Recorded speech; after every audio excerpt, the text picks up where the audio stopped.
Good afternoon, Chairman Marente and members of the committee. I'm Steve Reese, spelled R-I-E-S-E, and I live in Plattsmouth. I'd like to say a few words about a topic that's a little different, about national security and how it relates to the Convention of States, and Senator Blood, this might address one of the questions you had earlier in a little bit different dimension. If you think about what the greatest threat to our national security is, it's not ISIS, it's not the Russians, it's not the Chinese. A coalition of national security heavyweights that was led by retired Admiral, former Chairman of the Joint Staff, Mike Mullen, said that our greatest threat to our nation's security is the country's long-term debt.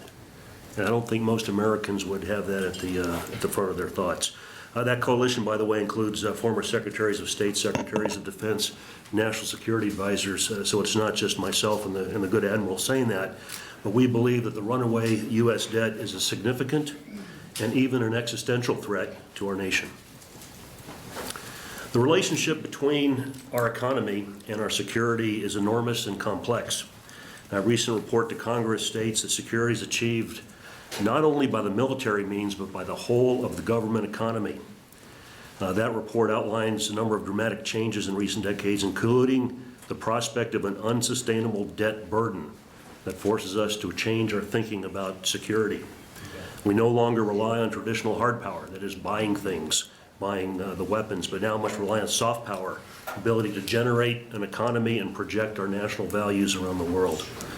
Admiral Mullen's organization mentioned, that I mentioned in the opening, further says the debt burden would allow or would slow the economic growth, reduce income levels, and harm our national security posture, constrain funding for a strong military, and the part that surprises most people, for an effective diplomacy.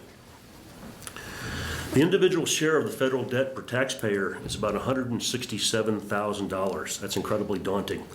But the lost opportunity cost of servicing that debt through hundreds of billions of dollars annually is outrageous. Furthermore, the crushing future of fiscal bondage under the federal government, which we place upon our children, is unquestionably and morally wrong. A few numbers very quickly are helpful. GDP about $19 trillion. Our debt is about $20 trillion, a ratio of 1.06. Hasn't been that high since right after World War II.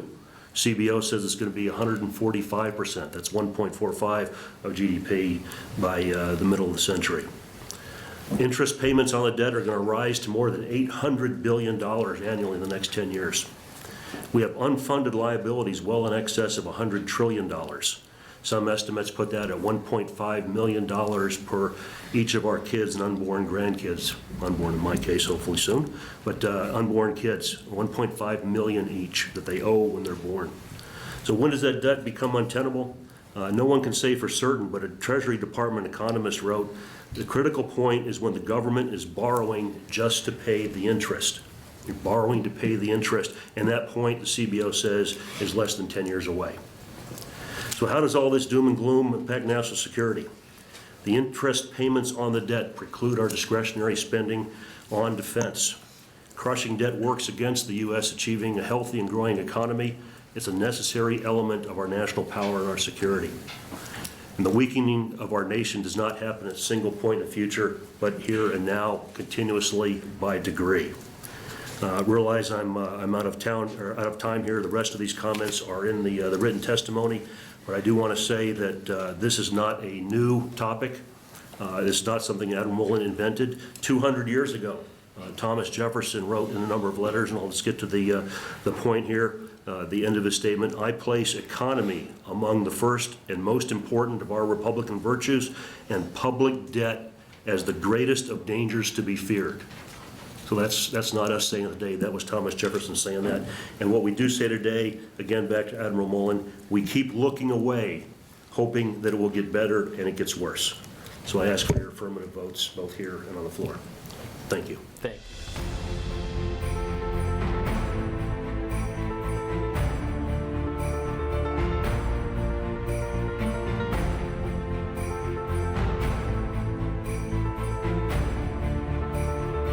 I've just met like the kindest, most welcoming people who have made me feel empowered.